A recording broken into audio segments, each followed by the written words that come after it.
Hello, my name is Saul Wiener, and this is the 11th video in the Fireside Chat series on contextualizing care. In this one, you'll have an opportunity to practice some of your skills at contextualizing care with standardized patients. You're about to see 3 scenarios that are based on real encounters recorded for us by patients using a method that is described in the 3rd and 4th videos in this Fireside Chat series. In the first example, I'll be walking you through some PowerPoint slides that are designed as a kind of refresher on the steps to contextualizing care. I'll be asking you questions like, what would you do now? What questions might you ask this patient? How might you ask them? What would you do with the information provided? And so on. I'm assuming you're familiar with terms like contextualizing care, contextual error, and domains of patient context. If you're not, please watch the first 2 videos, which are only about 15 minutes each. And then the 2nd and 3rd scenarios are portrayed by standardized patients, actors. And there will be pauses at various points where you'll be asked what you would do. They're kind of brief, so you might want to actually pause the video itself so that you have a little bit more time to think. I hope this activity is helpful to you. If you're an instructor, you may also want to watch video number 8, which is called Embedding Patient Life Context into Clinical Teaching Cases, which is designed to show you how to create cases that are embedded with patient life context, like the ones that you're about to see now. So let's get started. So let's start with the following case. A man in his 20s with diabetes, David Jones, was seen in the clinic with a glycated hemoglobin of 8.8, which was higher than usual. When the physician commented on the change, the patient responded that he was not always taking his short-acting insulin with meals as prescribed. The provider asked why, and the patient replied that he had been eating out more recently and was embarrassed about giving himself injections in public. He was worried that if others saw him using a syringe, they might think he was a drug addict, quote unquote. Now, can you identify the contextual red flags, probes, and 1 or more contextual factors in this brief interaction? Let's go line by line. First, hopefully it's clear to you that the loss of control of a chronic condition is a contextual red flag. Can you think about why?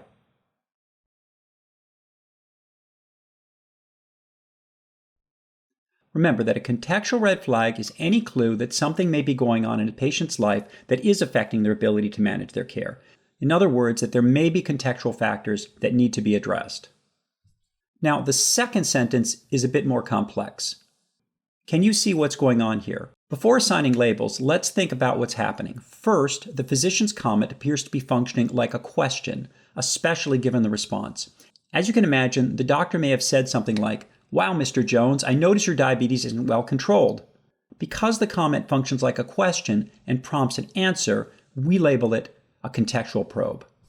The point I'd like to make here is that when you're following up on a contextual red flag to find out what is going on, there are many acceptable ways to do it. Your goal is to understand what your patient is struggling with. Your style may be either to ask direct questions, or it may be to make comments and see what happens. Or you might be someone who tries one and then the other.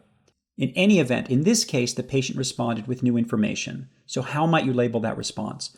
Do we have a contextual factor? And before you answer that question, think about whether the information is sufficient to act on. If so, it is a contextual factor. And if not, then it's a contextual red flag that calls for more questions. So as you might have surmised, it's another contextual red flag. And specifically, it's what our audio coders call a cascading contextual red flag. It's like peeling away the layers of an onion. First, all we know is that the patient's diabetes is out of control. Then we learn that it's because he's not taking his medication as he's supposed to. But we still don't know why he's not taking it as he's supposed to. To learn that, we'll need to ask something like, why not? Before this starts to sound too complicated, keep in mind that this happens all the time. We frequently have to ask patients follow-up questions to get to the bottom of things. So what happens next? As you see, the provider asked why, which is another contextual probe. And then this time, we do find out what's going on in this patient's life that accounts for the loss of control of his chronic condition, which makes it a contextual factor. Does that make sense? Okay, now that we know what the contextual factor is, that the patient is embarrassed about giving himself injections in public, we can decide what contextual domain it's in.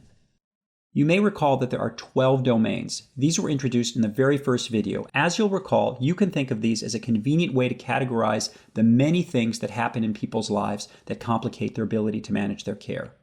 And for this patient, the primary issue appears to be the patient's emotional discomfort with being open about his diabetes in public when it comes to giving himself injections. If any of this is unclear, you may want to go back and watch the first couple of videos again. Okay, so now that we've learned what the contextual factor is and know that it's in the domain of emotional state, what do we do next? Well, as we see here, the provider reassured his patient that most people can tell the difference between someone injecting insulin with the supplies in full view versus someone taking illicit drugs. The young man acknowledged that that was probably true. They also discussed strategies for taking insulin in public situations privately, such as in the patient's car before entering a public place or using a stall in a restroom. The patient agreed that these strategies would enable him to take his short-acting insulin as prescribed. So how would you describe this physician's response? Personally, I'd say it's pretty good. The physician directly addressed the patient's discomfort with both reassurance and practical strategies up to the point where the patient expressed a change of heart that seemed to indicate the plan would probably work. And in fact, what I can tell you is that when this patient was seen a few weeks later, their diabetes was back under control. So in any event, as you can probably tell, the physician's response reflects a contextualized care plan. And I think it's worth pointing out here that to contextualize care, the physician didn't have to expend any resources. No consults had to be placed, no transportation vouchers, no social work referrals, or anything like that. And while those interventions are sometimes necessary, contextualizing care can be as simple as having the right kind of conversation. When doing so, addresses the contextual factor. Okay, so now that we've run through a case on paper, let's watch an actual role play.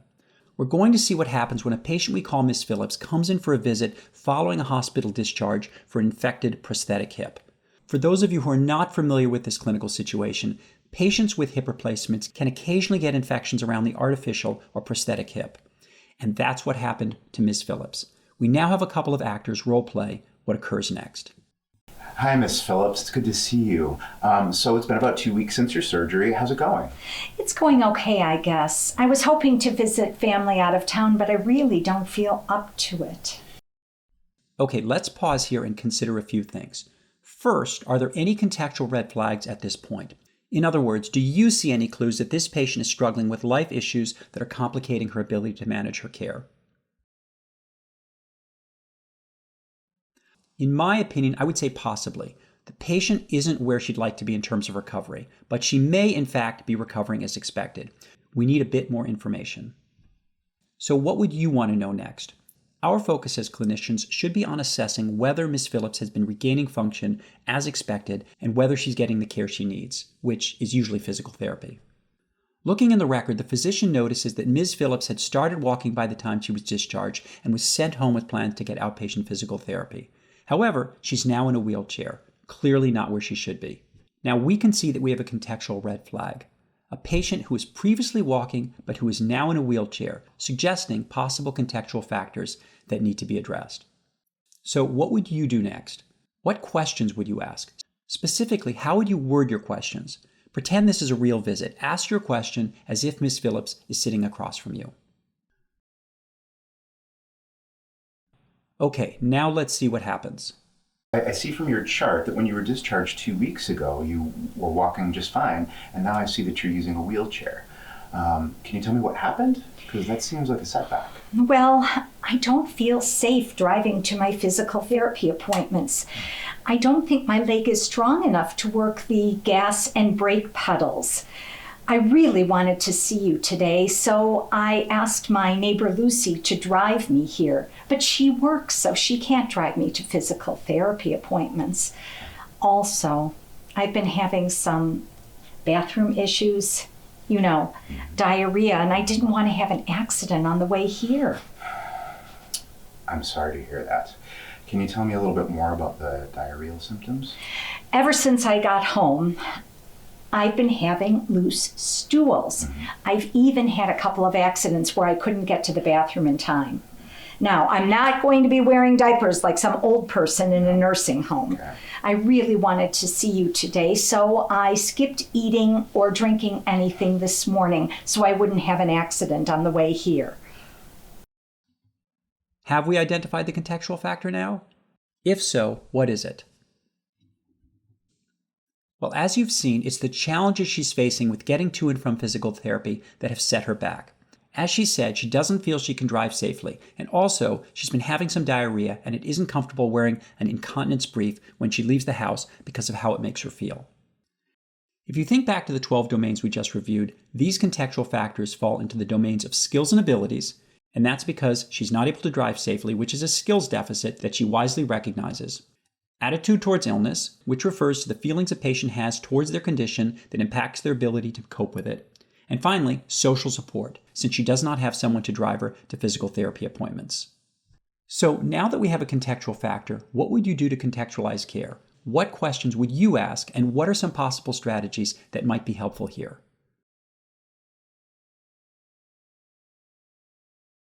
Okay, let's see what happens. Well, thank you. It's good to see you. I'm glad you made it in. I didn't realize that you were having a hard time getting to your PT appointments. Would it be helpful to have physical therapy in your home? I'm pretty sure that your insurance covers that, but I can double check to make sure that that's certain. Well, as soon as I feel it's safe for me to drive, I'll return to in-person physical therapy. But having the therapist come to me would be really helpful. Okay. Now, in terms of the diarrhea, I'm thinking it's just a side effect of the medication that you're taking, but it could be an infection that we call C. diff. So what that is when you're taking antibiotics, sometimes they can sort of unintentionally kill the healthy, what we call the healthy flora in your intestine. In order to determine which it is, I'm going to have to take a sample of your stool. Well, that makes sense. I hope you can figure it out. Oh, yeah. Miss Phillips? Hi, it's Dr. Baxter. Oh, hello. Hi, so I have some good news. So you do not have an infection. So I want to put you on some medication that'll help control the diarrhea. So I've called in a prescription and I'm going to have it delivered to your home. How does that sound? That's good to hear. Thank you so much. You're welcome. At her next appointment, about 4 weeks later, Ms. Phillips walked in. She's now able to drive safely. Great work. So let's summarize the 4 steps that played out in this case, just to reinforce what we've learned. First, the physician noticed that their patient had regressed functionally from her status at hospital discharge. That was a clue that her recovery was not progressing as expected. Second, they shared their observation with Ms. Phillips and asked her what might account for the setback. Third, in response, Ms. Phillips disclosed the transportation problems and medication side effects that had derailed her recovery plan. And finally, Ms. Phillips' doctor worked with her to adopt the recovery plan to her current challenges. Now, if we assign our labels to these, we see that the unexplained setback is the contextual red flag. Asking the patient what happened is the contextual probe. The diarrhea and inability to drive safely are the contextual factors. And finally, the home physical therapy and treatment of her diarrhea is the contextualized care plan. Okay, now let's turn to a second scenario.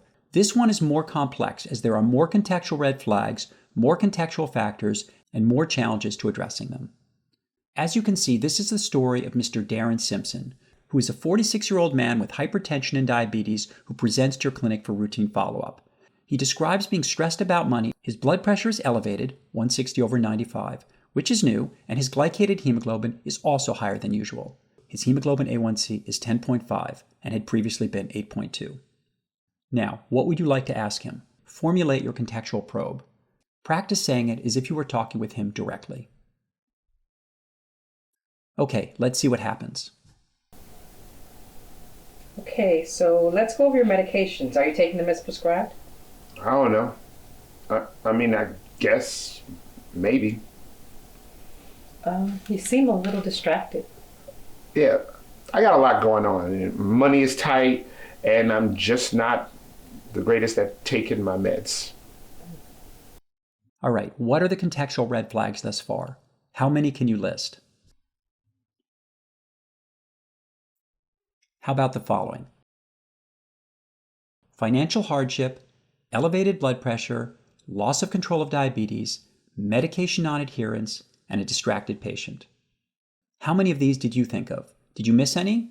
What about the last one, his being distracted? That's easy to miss. Now, given that so much seems to be going on, what questions would you ask and how might you ask them? Formulate your contextual probes. What might you ask first? Pretend you're actually with this patient. What would you say? Okay, let's see what happens. Okay, I'm sorry you have so much going on. It sounds like you have some financial stuff too. Can you tell me a little bit more about that? Yeah, well, to be honest with you, I think I'm going to jail soon. Oh, gosh, okay. Yeah, so stupid. All right, so I got a marijuana possession fine of $1,000 in South Dakota when I was visiting my mom, and I didn't think about it being illegal there. And then I got a stupid speeding ticket coming home from work after my night shift. And I was only going 9 miles over the limit. Nobody was on the road, but because I have 4 other unpaid tickets, they arrested me. Right. So now I owe $1,000 to South Dakota, plus $360 in the speeding tickets, and $60 for the court-appointed lawyer. Yeah, they suspended my license, but I gotta go to work. So then I got pulled over for a dumb U-turn, and they impounded my car. So now I can't go to work, and I might end up in jail. Wow, that sounds awful. Do you live in the same place? Yeah, for now. I mean, but I can't keep up with the electricity and the gas. And I know I'm supposed to keep the insulin chill, but I might not be able to keep the electricity on. Wow, this sounds concerning. Have you been to jail before? Yeah, once. Last time it was 3 weeks for traffic tickets. It was bad. I got in some fights, and I still have nightmares about that. So yeah, taking my meds on time is the least of my worries. Okay, so you're concerned that the fines and the fear and risk of incarceration are negatively impacting Mr. Simpson's health. However, as his primary care provider, you're unsure of how to intervene. So let's start by taking stock of what he's struggling with. Specifically, what contextual factors are you able to identify? Broadly speaking, there appear to be 2 of them. The first is the debt due to unpaid fees and fines. The domain of context here is financial situation. As we've seen, Mr. Simpson has gotten trapped in a downward financial spiral of fines leading to more fines, to the point where he's lost his license, his car, and his job, all resulting in more debt. He's now in a situation where he could lose power in his home and has no place to refrigerate his insulin. Understandably, his stress level is up, affecting his ability to care for himself, including taking his medications.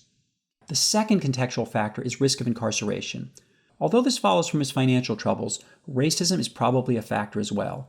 Mr. Simpson is black, and people who are black are more likely to end up in the criminal justice system for relatively minor offenses and to experience greater penalties.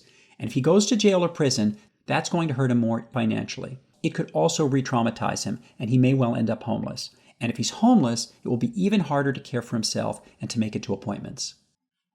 Patients like this can be very demoralizing for physicians. It's easy to throw up our hands and say, what can I do?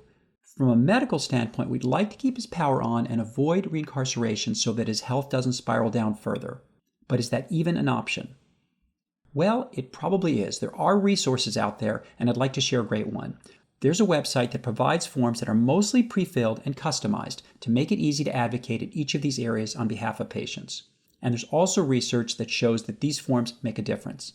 The site is called Docs for Health. Docs for Health, which I think is intended to be a pun since you can download all kinds of documents and it's useful for doctors, organizes them into useful categories such as criminalization, disability, housing, immigration, and so forth. Within each of these, you can find a range of documents for addressing things such as poor housing conditions, preventing utilities shutoff, waiving court fines and fees, and so on. So now, with this resource in mind, let's see what we can do. First, every utility agency in the United States has a form that allows a provider to certify that a patient would be harmed were their utilities to be shut off.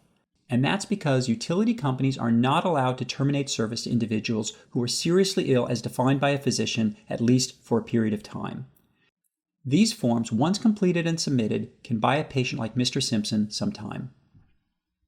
Second, you can send an advocacy letter outlining the negative health impacts of court debt. The Doc for Health website provides a standardized letter template that often works. One caveat is that the letter is only useful when judges have the discretion to reduce or waive court debt, which isn't always the case, although it often is. And finally, the site has a sample letter that you can modify to advocate for Mr. Simpson not to be incarcerated. The letter can be modified to explain both the health consequences of incarceration for Mr. Simpson and also to highlight the progress he's been making getting his life together that would be derailed. And apparently many judges appreciate medical letters like these that provide them with context that they would not have previously known. And the website also tells you where to send these letters or how to get that information. So, how did things turn out with each of these red flags? Again, they're financial hardship, high blood pressure, poor diabetes control, medication non-adherence, and a patient who came in looking distracted. Well, at 4 months, you learned that Mr. Simpson was not incarcerated, his fees were waived, and his utilities were restored. And, probably as a result, his diabetes control has improved and his blood pressure is somewhat better. He's more attentive and responsive to discussions about medication adherence and counseling, and he's no longer reporting the same levels of financial hardship. So, even with a case as complex as Mr. Simpson's, if you know how to contextualize care, you can break the narrative down into components and find resources that make a difference. Okay, to recap, we've looked at 3 different clinical situations where there were clues that a patient was struggling, questions to ask, life context to elicit, and things we could do to contextualize their care. In each of them, the challenges were somewhat different. In the first, the contextual red flag was quite obvious, that the patient was not controlling his diabetes well, but it took some effort to disclose that he was embarrassed and uncomfortable injecting himself in public. So probing was a challenge. However, once the contextual factor was revealed, contextualizing care was not hard. It just required some reassurance. In the second case, the challenge was recognizing the red flag. The physician was astute in comparing what was in the chart when the patient left the hospital to what she could do when she showed up for her appointment. That led to finding out why she was unable to get to physical therapy appointments and to coming up with solutions that worked. And then finally, the case of Mr. Simpson, in which coming up with a contextualized care plan was most complex. I think the take-home point is that contextualizing care can present challenges at each phase, depending on the situation. Sometimes it's hard to spot red flags, and sometimes it's difficult to know how and what questions to ask. And when it comes to using the information you've acquired to contextualize care, the skills and resources you need can vary widely, from simply the conversations you have to your knowledge and access to a range of resources. And also remember that contextualizing care is more than just a skill. While contextualizing care can and should be practiced, it also simply reflects caring. It means you're really trying to be helpful rather than just going through the motions of doing your job. It also requires not being judgmental when patients seem to be, quote, non-compliant, and replacing negative assumptions with open-minded curiosity and an appreciation that your patients are in fact trying to do their best, often under difficult circumstances. And finally, it requires recognizing that contextualizing care really matters, because if you ignore or overlook contextual red flags or contextual factors, all the other things you're trying to do to help your patient may not be effective anyway. So, as always, thank you for your interest.